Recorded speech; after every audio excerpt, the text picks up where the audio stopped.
따르지 말라고 많이 경고하시니라. 아멘. 오늘 이 말씀으로 예수님의 성품 20번째 지혜라고 하는 제목으로 하나님 말씀을 전하겠습니다. 남자들이 흔히 이렇게 이야기합니다.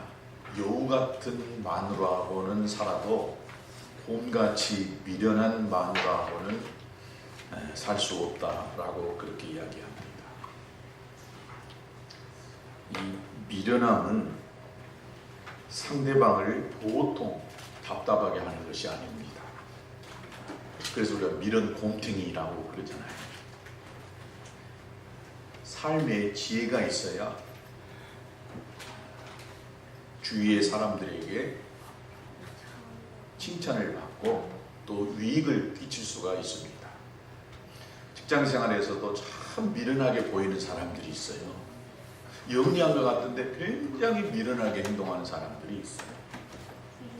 어느 단체이든 공동체이든지 영리한 것 같지만 굉장히 미련한 사람이 있습니다. 지혜로운 자가 될 수 있게 되기를 주님의 이름으로 축복합니다. 뭐가 지혜로운 자인가? 오늘 그것을 저와 여러분이 함께 나누면서 은혜될 수 있게 되기를 축복합니다. 여러분, 신앙생활에도 지혜롭게 신앙생활을 해야 돼요.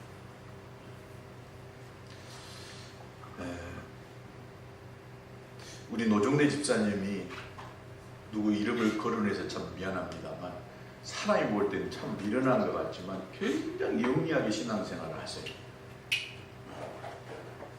비가 오나 눈이 오나 바람이 부나 하여튼 예배에는 안 빠져요.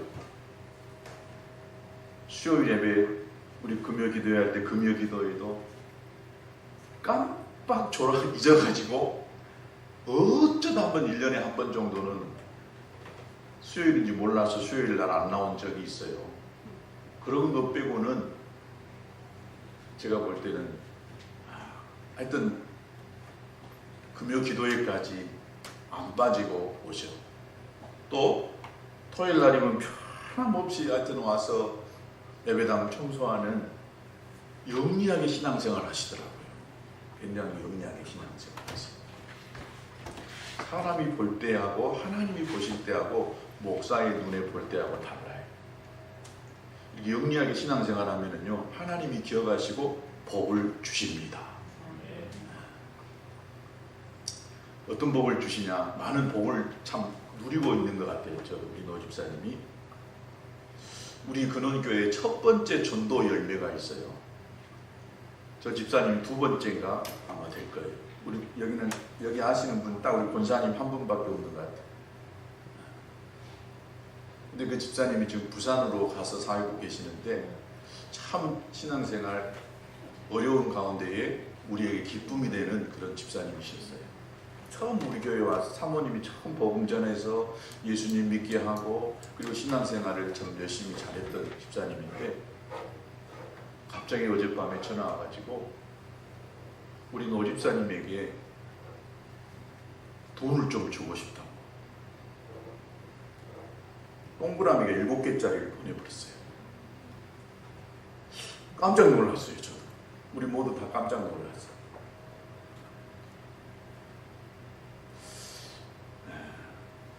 저도 본 지도 굉장히 오래됐지만 그 아들이 내일 모레 결혼을 하는데 우리 노 집사님 생각이 났나 봐요. 인척관계에서 연락할 길이 없어서 사모님 핸드폰 번호를 알아가지고 어떻게 연락이 와가지고 우리 노 집사님에게 감사하고 싶다라고 생각을 해서 하여튼 거금을 보내왔어요. 돈을 보낸다길래 나는 뭐 몇십만 원이나 보낼까 생각을 했거든요.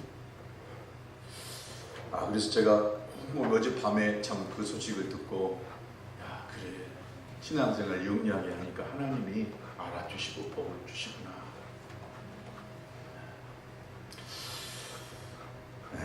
그래서 주님이 지혜가 없는 미련한 신앙은 하나님을 얼마나 답답하게 하는지 또 하나님의 마음을 얼마나 아프게 하는지 모릅니다.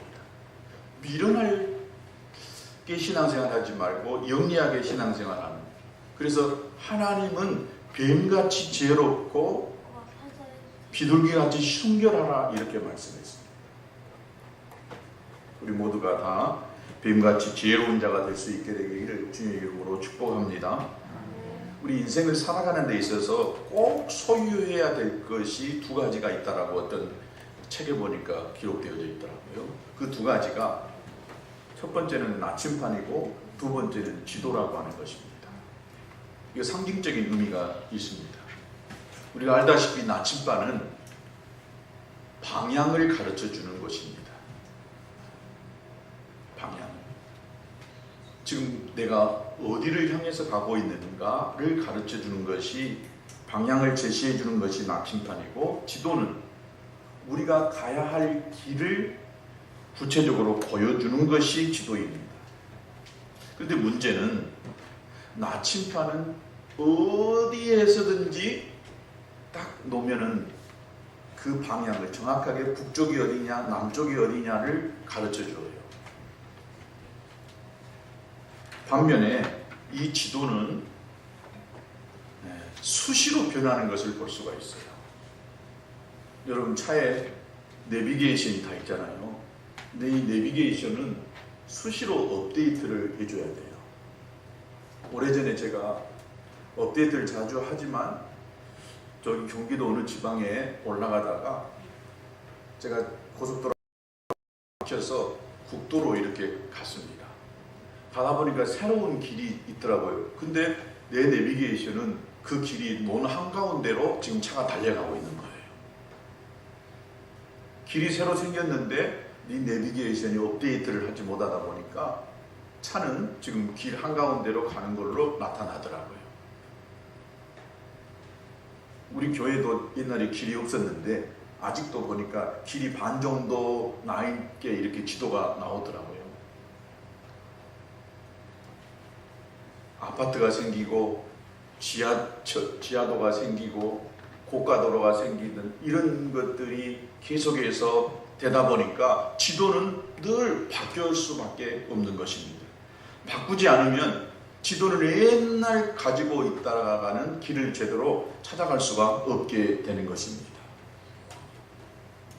지혜로운 사람은 낡은 지도를 버리고 새로운 지도를 가지고 또 어디를 갈 때는 꼭 내비게이션에 업데이트를 하고 가야 됩니다. 오래전에, 5년 전에, 10년 전에 그 지도를 가지고는 새로운 목적지를 향하여 갈 수가 없게 되는 것입니다. 이 나침판이 우리 삶의 원리와 같은 것이라고 한다면 지도는 우리 삶에 살아가는 방법과 같은 것입니다. 원리는 절대로 변하지 않습니다. 그러나 삶의 방법은 변할 수가 있는 것입니다. 지혜로운 사람은 변하지 않는 삶의 원리를 확실하게 붙잡는가 하면은 때와 장소와 상황에 따라 수시로 변하는 이 삶의 방법에 대해서 융통성을 발휘하는 것입니다. 그러니까 변할 수 없는 삶의 원리를 딱 붙들고 늘 변하는 이 지도를 가지고 우리가 나아가야 성공한 인생, 복된 삶을 살아가는 줄로 믿습니다. 예수님께서 새 술은 새 부대에 담아야 된다라고 그렇게 말씀했습니다. 새 술을 헌 부대에 담다 보면 술은 계속해서 발효가 됩니다. 그러다 보면 낡은 이 부대는 터지고 말아요. 그래서 새 술은 새 부대에 담으라라고 이렇게 말했습니다. 새 시대에는 새로운 시대에 맞는 지도가, 삶의 방법이 반드시 필요한 것입니다. 물론 이 말은 우리가 이 세상에 살면서 세상과 타협하라고 하는 말이 아닙니다. 우리의 앞길을 막는 고정관념, 또 낡은 습관, 낡은 사고방식을 과감하게 벗어 던져야 된다는 것입니다. 제가 신앙생활 했던 한 35년 전에 그때는 주일날 저녁 예배가 있었어요. 저녁 예배. 그래서 주일날 저녁 예배를 없애고 오후 예배를 바꾸는데 그 사역자들이 모여서 얼마나 치열한 토론을 했는지 몰라요. 저녁 예배를 없애고 오후 예배하면은 교회가 크게 잘못된 것처럼 막 그때는 생각했어요. 그래서 많은 우리 부교육자들이 모여서 담임 목사님하고 치열한 토론을 했어요. 과연 저녁 예배를 없애고 오후 예배로 바꾸는 것이 합당하냐? 안 된다, 해야 된다, 막 그랬어요. 30년 뒤에 보니까요, 저녁 예배하는 교회는 제가 볼 때 우리 큰아들이 다니는 서울의 그 교회는 저녁 예배를 한대요. 거의 부분 교회가 저녁 예배를 하지 않아요.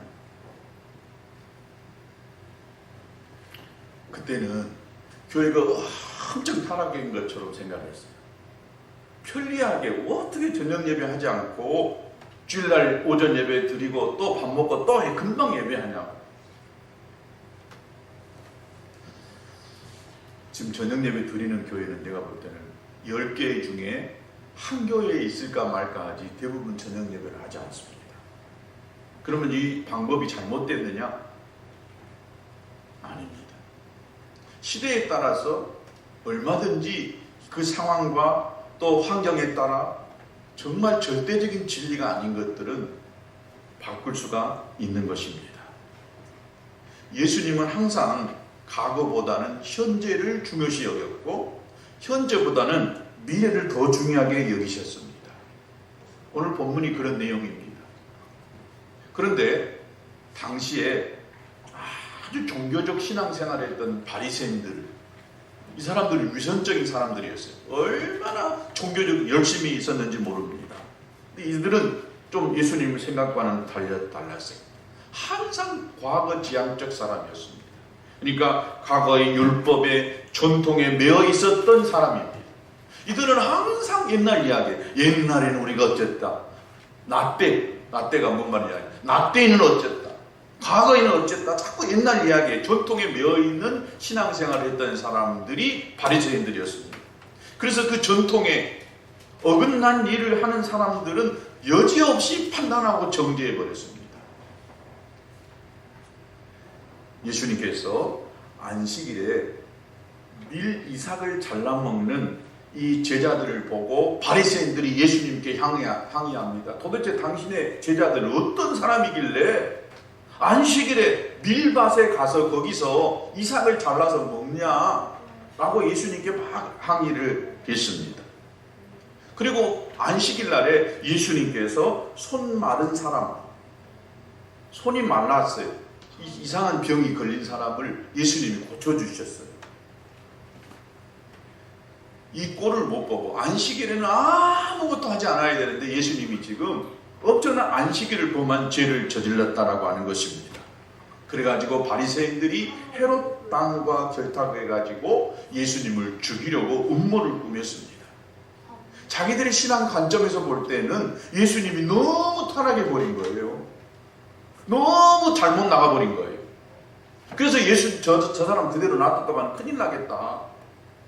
유대 온 사람들을 아주 혼탁하게 만들고 완전 타락하게 만들어 버리겠다라고 생각해가지고 그 바리새인들이요 헤롯 왕과 결탁을 해가지고 이단과 같은 저 예수를 죽여야 되겠다라고 그렇게 음모를 꾸몄던 것입니다.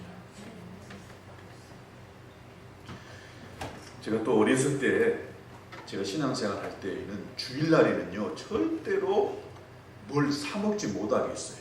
옛날 목사님들은 주일날에 택시를 타고 가는 것도 큰 죄라고 생각했어요. 아마 우리 이기옥 성도님 어려서 신앙생활 할 때, 시골에서 신앙생활 할 때 그러셨을 거예요. 주일날 뭘 사 먹는 것은요 엄청난 큰 죄를 저지르는 거예요. 주일날에 절대 외식해서도 안 되고 택시 타서도 안 돼요. 돈 써서는 안 돼요. 주일날엔 친구들하고 나가서 놀아서도 안 돼요. 나가서 축구해서도 안 돼요.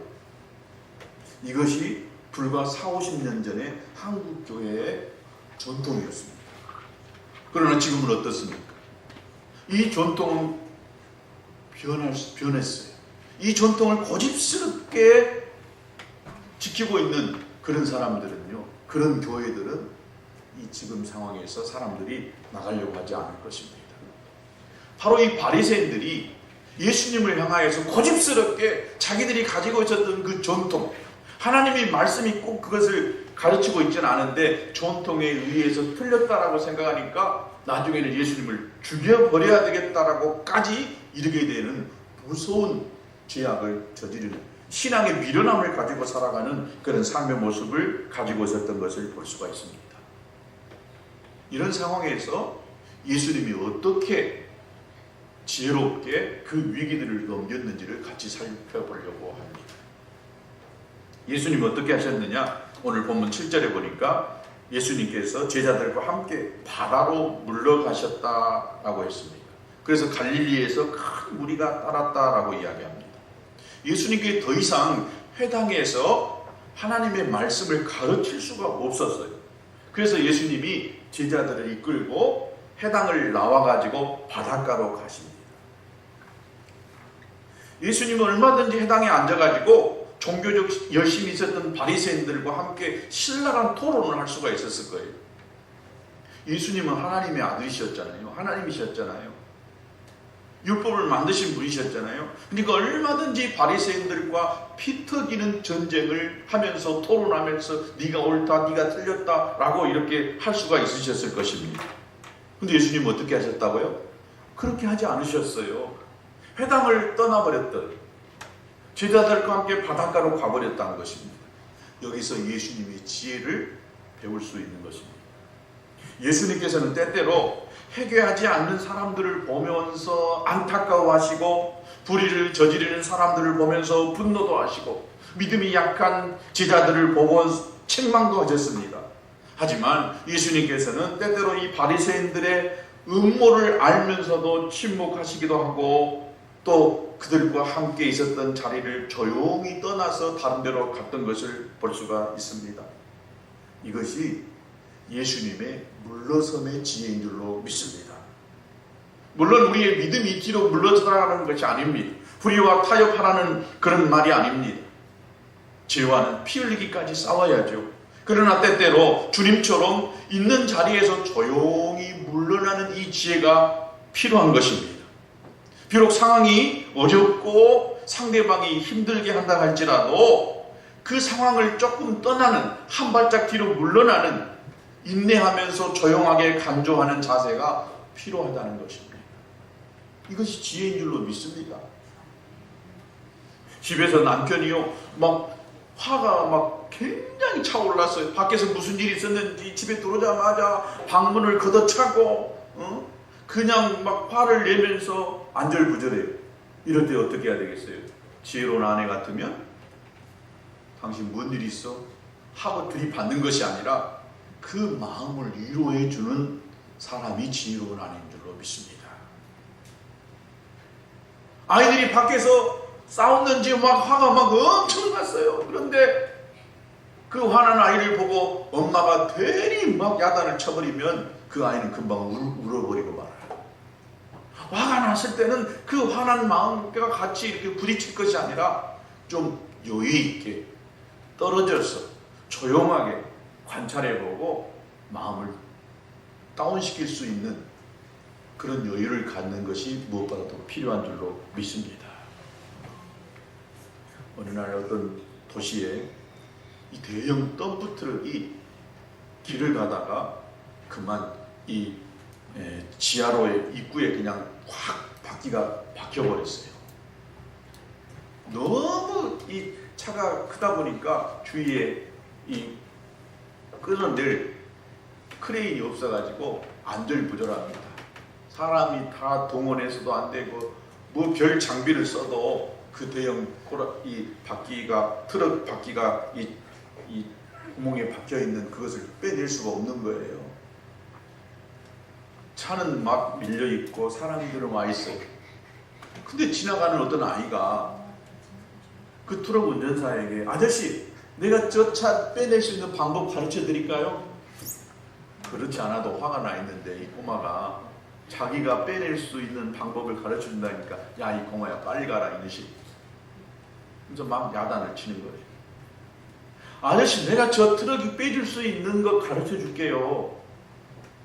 나는 알 수 있는데.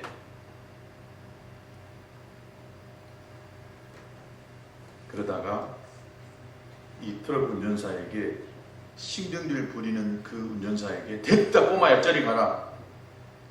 그러나 그 소년이 어린아이가 그 트럭 운전사를 야단 맞으면서 막 가면서 이렇게 그거 간단한데 타이어에 바람만 좀 빼면 되는데 하고 막 달려가 버리는 거예요. 가만히 생각해 보니까 지금 타이어에 바람이 꽉 차 있고 구멍에 그 타이어가 막 박혀 있어요.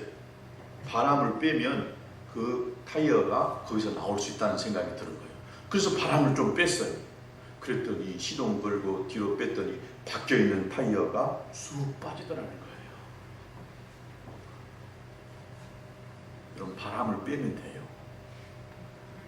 그러면은요, 그 쉽게 문제가 해결될 수가 있어요. 저는 이 이야기를 읽으면서 우리 인간과의 갈등을 해결할 수 있는 방법이 여기에 있다는 것입니다. 우리들에게 바람이 너무 많이 들어있기 때문에 다른 사람과 부딪히는 경우가 갈등을 일으키는 경우가 너무 많아요. 바람이 너무 불어있기 때문에 들어가지도 못하고 나오지도 못할 정도로 서로 쫙 끼어가지고 안절부절하고 있는 거예요. 이럴 때 어느 한쪽이요 바람을 쫙 빼버리면 쉽게 갈등이 해결되는 것이 그런 경우가 많다는 거예요. 조그만 바람을 빼면 인간관계의 그 갈등이요 너무 쉽게 해결될 수 있어요. 굳이 그것이 절대적인 진리가 아니고 절대적인 꼭 맞는 것이 아니라고 한다면 내가 좀 양보해버리면 내가 좀 손해버리면요 얼마든지 함께할 수 있고 같이 마음을 나눌 수가 있게 되는 것입니다. 절대로 안 된다라고 타협하지 않아. 이것은 큰일 날 것처럼 그렇게 하면 큰일 날 것처럼 생각해버리면 그것이 꼭 아닌 이상은 얼마든지 양보하고 타협해서 함께 가는 지혜가 저와 여러분에게 있게 되기를 주의 이름으로 축복합니다. 바람 좀 빼고 삽시다. 바람 조금만 빼면요 갈등이 해결됩니다. 미국의 남북 전쟁이 한참 있을 때의 일이랍니다. 전쟁이 일어나니까 그 백악관에 그 당시에 링컨이 대통령이었는데 얼마나 수많은 보고가 올라오겠어요. 그래서 링컨 대통령이 웬만한 보고는 그 육군 대장이 알아서 이 해결하고 꼭 필요치 않는 보고는 이 백악관까지 보고 안 해도 된다라고 그렇게 이야기를 했다는 것입니다. 그런데 어느 중요한 상황이 벌어졌는데 그 상황을 백악관에 보고하지 아니하고 육군 대장이 처리하다가 일이 잘못됐어요. 그것을 국무장관이 알게 됐어요. 그래서 막 화가 나가지고 대통령 앞에서 어떻게 이런 일이 있는데 대통령이나 국무장관의 허락 없이 이런 일을 할 수가 있단 말인가 하고 국무장관이 막 분노에 차올라가지고 몸을 부르르 떨고 있었어요. 그가 수많은 이 쏟아내는 불만을 모두 다 이 링컨 대통령이 들으면서 이렇게 이야기했다. 이 국무장관에게 이렇게 이야기했다. 그래, 지금 자네가 나에게 하고자 하는 그 모든 말들을 집에 가가지고 글에다가 좀 써가지고 좀 와보소. 그렇게 이야기를 했다. 그래서 이 국무장관이 사무실에 가서 또 집에 가서 이틀을 자기가 그 분나고 화난 그 마음을 링컨 대통령이 하고 싶은 말을 전부 글로 써왔답니다. 대통령, 제가 글로 다 써왔습니다. 그래, 자네가 한번 읽어보소. 그리고는 국무장관이 대통령 앞에서 화나고 그 일을 이렇게 처리해야 된다라고 하는 이야기를 쫙 이야기했답니다. 그리고 나서 링컨 대통령이 그 장관에게 이렇게 이야기했다는 것입니다. 이틀 동안 자네는 화를 다스리는 법을 배우지 않았나? 맞지? 예. 이틀 동안 그 화낸 마음을 글로 쓰다 보니까 그 화가 다스려지더라는 거예요. 그러면 됐네. 만약 육군 대장과 다투게 되어졌다라고 한다면 지금 상대방 이 남군과의 전쟁에서 결코 승리하지 못하고 큰 어려움에 닥쳤을 거네.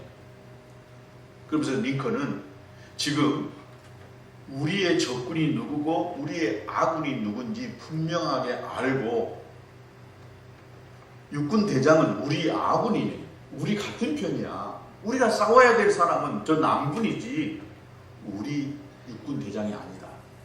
그래서 조금 나와 다르고 또 내가 보는 시야가 조금 그 사람하고 다르다 할지라도 내가 적군이 누구이고 아군이 누군지를 알게 된다라고 한다면 굳이 그렇게 피 터지면서 싸울 필요가 없다라고 그렇게 이야기를 했다는 것입니다. 여러분, 우리는 어떻습니까? 적군과 아군을 구분하지 못한 채 갈등하고 있습니다. 누가 적군인지 누가 아군인지. 악한 마귀는요, 우리를 도둑질하고 죽이고 멸망시키려고 호시탐탐 노리고 있어요. 우리 가정 안에서 가족 간에 싸우게 만듭니다. 교회 안에서 성도들 간에 싸우게 만듭니다.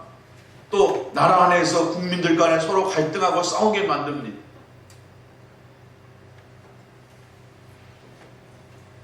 사도 바울은 우리가 갈등하고 있는 이 모습을 보면서 갈라디아 교회 성도들에게 갈라디아서 5장 15절에 만일 서로 물고 먹으면 피차 멸망할까 조심하라 라고 이렇게 말했습니다. 우리가 싸우면 누가 좋아할 것인가를 알아야 됩니다. 어떤 경우는요, 교회의 적이 교회가 되는 경우가 얼마나 많은지 몰라요. 그래서 나라의 지도자들이요, 자기 편을 만들기 위해서 오히려 이슈화 시켜가지고 내 편, 네 편을 확실하게 가르는 경우가 있어요.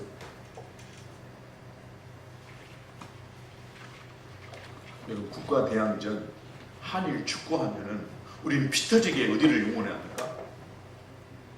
한국을 응원합니다.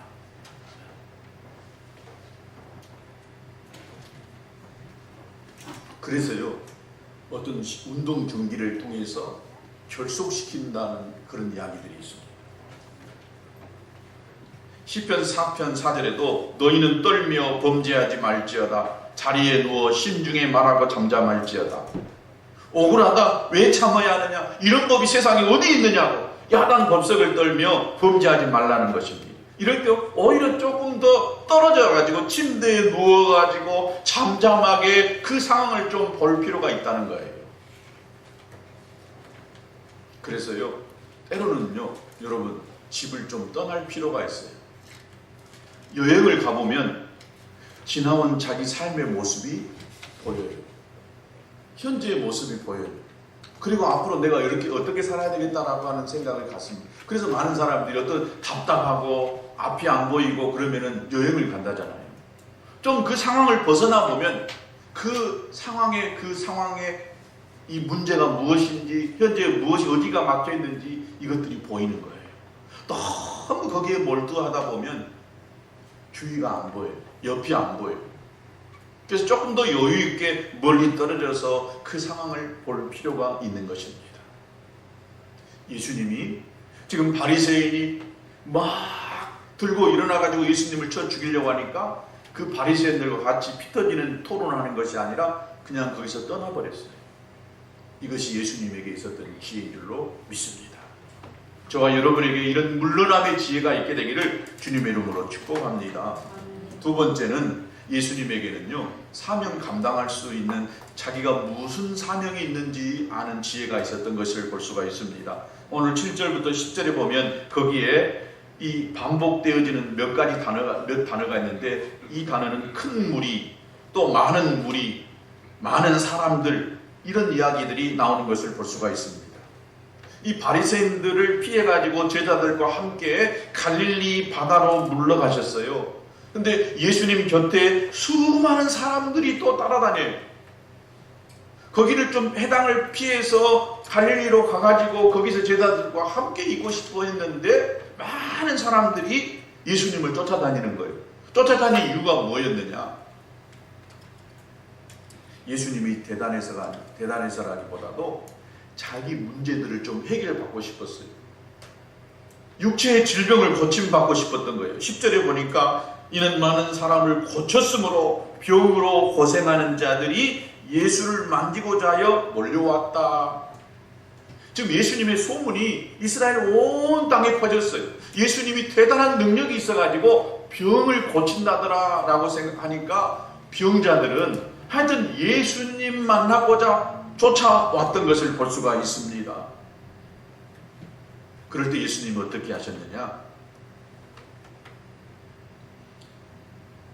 거기에 가만히 머물러 있지 아니하고 여기에는 자세히 나와 있지 않지만은 다른 성경에 보면 누가복음에 보면 예수님께서 9절에 보면 오늘 9절에 보니까 예수께서 무리가 애워싸 미는 것을 피하기 위하여 작은 배를 대기하도록 제자들에게 명하시고 사람들이 너무 많이 오니까 배를 하나 준비해라 그리고 배를 준비하도록 명하셨어요. 근데 누가복음에도 보면 예수님이 가끔 사람들이 많이 몰려오면 배를 준비해가지고 배 위에 올라가셔서 거기서 말씀을 전했던 것을 볼 수가 있습니다. 그러니까 예수님이 사람들이 몰려왔을 때에 예수님의 그 주요된 이 사역의 목적이 뭐였느냐면 육체의 질병을 고쳐주는 것이 예수님의 사역의 목적이 아니셨어요. 예수님은 하나님의 말씀을 전하는 것이 예수님의 가장 큰 사역의 목적이었던 것을 볼 수가 있습니다.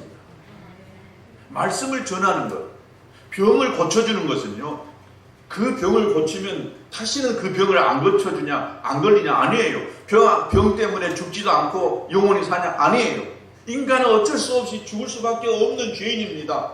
병들어 죽을 수밖에 없고, 뭐에서 죽을 수밖에 없는 인간은 그렇게 할 수밖에 없어요. 병 고치는 것이 예수님에게는 목적이 아니라 하나님의 말씀을 전해서 그들로 하여금 하나님 나라의 비밀을 알게 하는 것, 이것이 예수님 사역의 가장 중요한 목적이었던 것을 볼 수가 있습니다. 이 사역의 본질이었어요. 사람들은 뭘 원해요? 당장에 내 문제가 해결받는 것, 내 이 질병이 고침받는 것, 이것을 사람들은 원하고 그것을 이루려고 합니다. 그런데 예수님은 그것이 아니다는 거예요. 육체의 병이 낫는 그것보다 더 중요한 것이 하나님 나라의 비밀을 깨닫는 것이었다는 거예요. 하나님 나라의 그 가치관을 가지고 그 세계관을 가지고 살아가는 그것이 더 중요했다는 거예요. 그런데 저와 여러분은 어떻습니까? 예수를 믿는다고 믿지만 내 문제가 해결 안 되면 예수님은 저 멀리 가 계셔야 될 분이에요. 우선 내 문제가 급하니까 내가 이거 해결하고 교회 갈게요. 우선 내 발에 불 떨어졌는데 그리고 여유 있으면 교회 갈게요.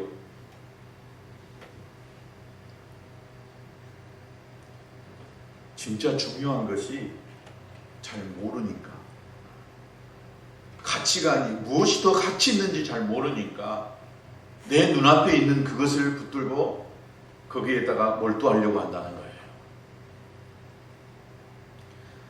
어느 가정에 딸이 시집가게 됐어요. 그래서 이 엄마가 미장원에 갈까 말까 하다가 아침에 그래도 미장원에 딸이 결혼하는데 미장원이라도 가서 그냥 머리 조금만 손질 자르고 와야지, 손 보고 와야지 하고 미장원에 갔어요. 미장원에 갔더니 이 미장원 원장이 사모님 딸이 결혼하는데 이렇게 가면 안 되겠어요. 파마를 해야죠. 내가 멋있게 이쁘게 파마해 줄게요. 그러니까 그냥 이 엄마가 미장원 원장 말 듣고 파마해야 이쁘다는 말 듣고 그냥 머리 간단하게 자르고 손 보려고 갔는데 파마해 주세요라고 이 미장원 원장이 이야기했어요. 파마가 보통 몇 시간 걸리죠. 옛날에는 더 오래 걸렸을 거예요. 이 정신 나간 여자가 딸 결혼식인데 그만 파마할 욕심에 파마하다가 결혼식도 늦어버렸다는 거예요. 지금 뭐가 좀 중요한지, 파마가 중요한 것이 아니라 딸 결혼식 하는 게 중요한데 그냥 머리 파마하는 것을 더 신경 쓰다 보니까 딸 결혼식에도 늦게 가버린 정신 나간 아줌마가 있다는 거예요. 우리가 살다 보면요, 뭐가 진짜 중요한지 모르고 정신 나간 그런 아줌마처럼 그 일을 하다가 진짜 중요한 것을 놓쳐버린 경우가 얼마나 많은지 몰라요. 예수님은 이 땅에 오신 목적을 너무나 분명하게 아셨어요. 무엇 때문에 예수님께서 하늘 보좌를 버리시고 이 낮고 낮은 이 땅에 오셨는지 예수님은 정확하게 아셨어요. 그가 예수님이 하실 일이 무엇인지 아셨어요. 그리고 사역을 시작하실 때 예수님은 광야에 나가서 40일 금식을 하셨어요. 근데 금식하는 동안에 끝나고 나니까 귀신이 와가지고 마귀가 와가지고 이 돌들을 떡덩이가 되게 하라 라고 사단이 욕을 합니다. 그런데 그 유혹에 넘어가지 않아요. 왜냐? 예수님은 지금 먹는 것에 관심이 있었던 것이 아니었거든요. 얼마나 배고팠겠어요. 40일을 금식하셨으니까. 근데 이 먹는 것 앞에 절대 이 타협하고 넘어가지 않았다는 거예요. 두 번째, 또 예루살렘 성전의 꼭대기에서 뛰어내려보라. 내가 세상 모든 걸 다 너에게 줄게. 이 사단의 유혹에도 넘어가지 않았습니다. 유명해질 수 있는 이 유혹에 예수님은 당장 거절하고 예수님이 가셔야 될 그 길을 가셨던 것을 볼 수가 있습니다. 또 자기에게 엎드려 절하면 천하 만국을 주겠다라고 하는 이 사단의 유혹에도 넘어가지 않았어요. 예수님 권력에 관심이 없었거든요. 먹는 거, 또 유명해지는 거, 명예에, 권력에 관심이 없었어요. 예수님은 자기의 사명이 무엇인지 정확하게 아셨기 때문에 사단이 아무리 좋은 걸 갖다 준다고 해도 다 거절하고 이길 수 있었다는 것입니다. 여러분, 우리가 진짜 중요한 것이 무엇인지 안다라고 한다면 덜 중요한 것에 현혹되지 않는다는 거예요. 우리 주위에 보면 별로 중요하지 않는 것에 이 손에 붙들고 있다가 더 큰 것을 잃어버린 경우가 있다는 거예요. 오늘 저와 여러분이 진짜 중요한 것이 무엇인지 알고 살아가는 이런 지혜가 있게 되기를 축복합니다. 예수님은요, 이 땅에 오셔서 복음을 전하고 주님이 다시 오실 때까지 이 복음이 계속해서 오고 오는 세대까지 복음이 전해지는 이 일을 예수님이 꿈꾸셨어요. 이 일이 어떻게 하면 가장 잘할 수 있을 것인가? 그리고 하나님께 기도한 것입니다. 그리고 밤새 기도하고 나서 예수님께서 하신 일이 무엇이었느냐? 12명의 제자를 선택하시는 거였어요.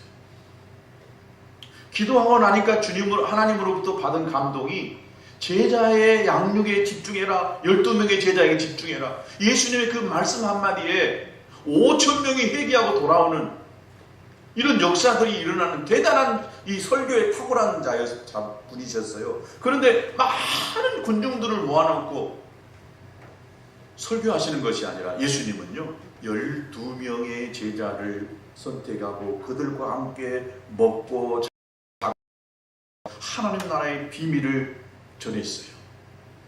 여기 예수님의 지혜가 있는 것입니다. 저 같으면 예수님 같이 그렇게 설교를 잘하면 사람들이 많이 모인 데가 설교 한 방 땅 해가지고 사람들이 죽게 돌아오고 그러면 진짜 행복해 있을 것 같아요. 근데 예수님은 그렇지 않았다.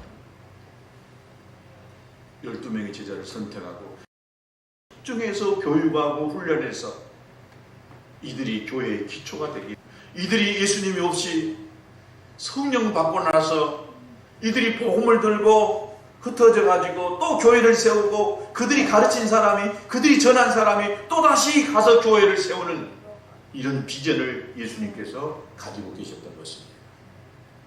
그렇다고 한다면 오늘날도 여전히 예수님처럼 교회가 집중해서 한 사람 한 사람을 그리스도의 제자로 만들어내는 이것이야말로 너무 중요한 일이라는 것입니다.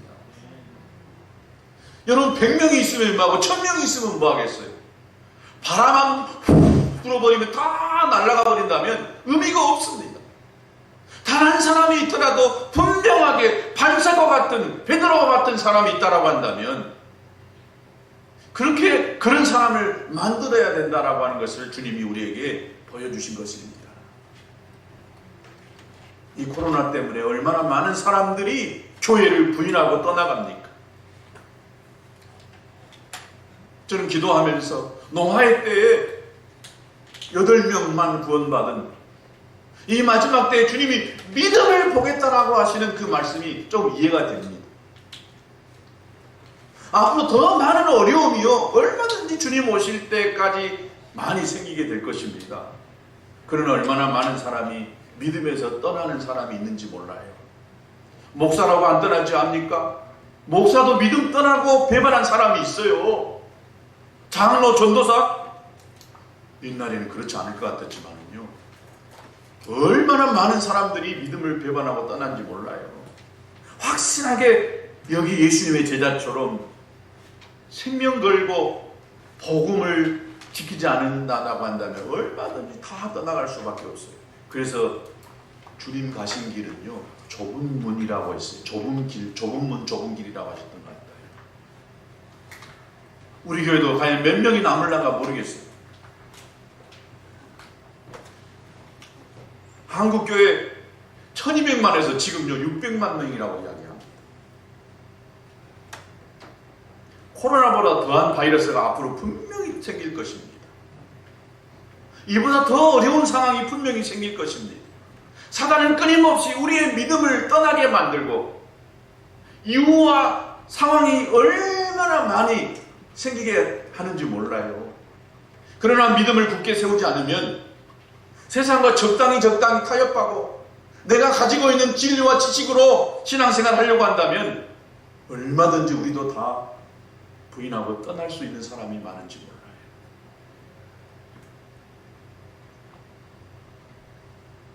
끝까지 우리 믿음을 잘 지켜나가는 저와 여러분 되시기를 주의 이름으로 축복합니다. 내 자녀들, 내 가족 한 사람 한 사람 예수님의 제자처럼 분명하게 신앙 가운데에 세워내야 주님 배반하지 않아요.